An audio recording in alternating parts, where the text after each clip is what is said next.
Well, Stalin, by the mid 1930s, was the dictator.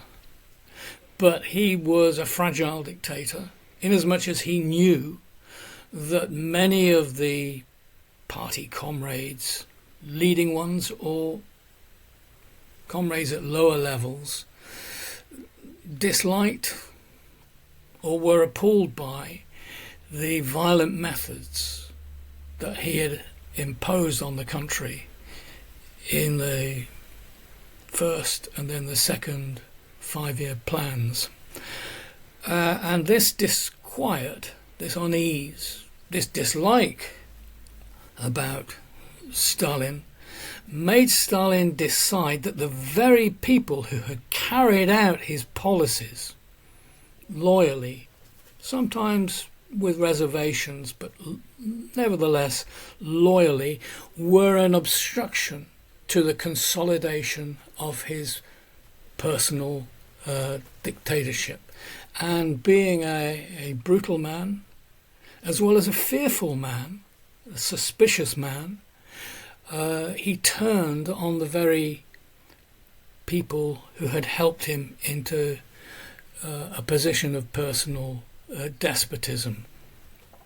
And he did this because he thought that he could replace the old Bolshevik elite with a new young elite that he would train or get trained to fulfill the industrial and agricultural and commercial and political tasks which the new Soviet state required. So in a way it was a strategy of the most terrible human pessimism by Stalin, combined with an extreme optimism that you could do this to a country, a society, a state, and come out at the other end of the tunnel with a new state that would be more pliable, more obedient, and would be able to present itself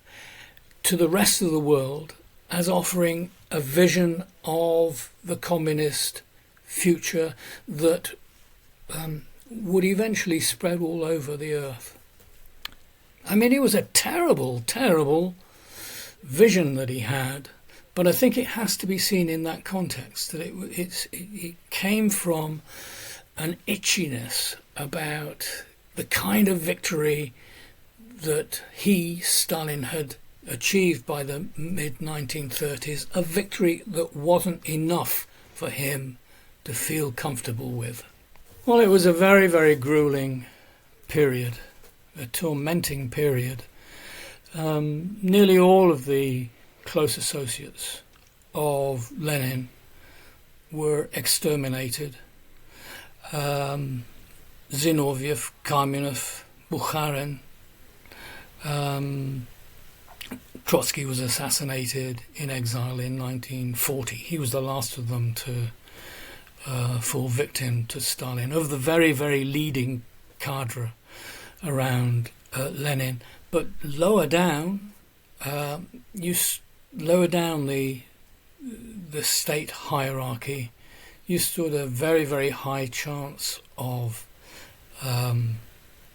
being arrested and thrown into a labour camp, or shot after perhaps being beaten up and tortured, forced to sign a confession.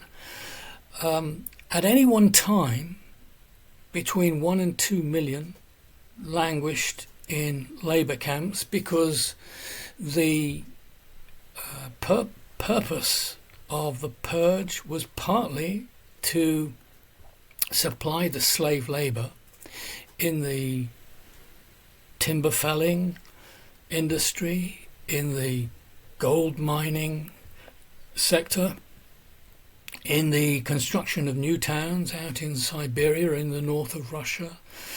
This was part of the purpose too, but it wasn't the whole purpose, or even the main purpose. The main purpose was to annihilate any kind of opposition, real or potential.